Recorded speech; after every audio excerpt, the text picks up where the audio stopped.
5 Kapampangan ang maglalaban-laban para sa posisyon ng gobernador sa lalawigan ng Pampanga.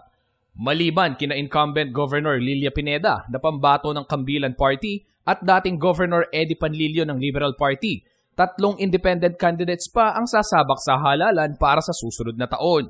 Naghain ng Certificate of Candidacy nitong nakaraang linggo para sa posisyong gobernador sina James Pagco Escoto, Jose Songlao Ocampo at Jose Cabrera Montemayor Jr. Si Escoto ay residente ng Bulaon Resettlement sa Siyudad San Fernando, Pampanga at isang negosyante. Unang pagkakataon daw natatakbo si Escoto sa naturang posisyon. Tatakbo din sa posisyong gobernador ang 80 taong gulang na si Jose Songlao Ocampo na taga-barangay Lambak, Guagua. Sa ikalawang pagkakataon naman ay tatakbo sa posisyon ng gobernador si Jose Montemayor ng barangay Santo Tomas, Sasmuan. Si Montemayor ay isang doktor at isang abogado. Bago maging doktor ay nakapagtapos din ng kursong Medical Technology sa Far Eastern University at isang board top-notcher. Sa kasalukuyan ay consultant ng internal medicine sa Clinical Cardiology and Interventional Cardiology sa St. Luke's Medical Center at Philippine Heart Center si Montemayor. Nitong 2010 elections, unang sumabak sa politika si Montemayor ngunit natalo sa nakaupong si Pineda.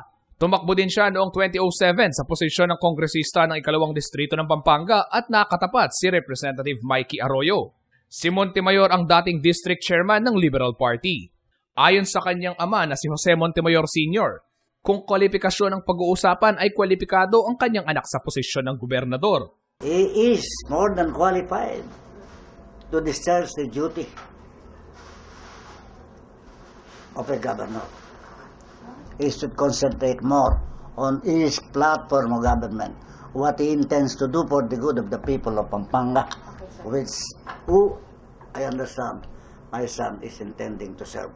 Umaasa naman ang pamilya na matalino na ang mga botante sa pagpili ng susunod na mamumuno sa lalawigan. Kasama si Aiselin David, ako si Justin Dizon, alerto, alisto sa pagbabalita.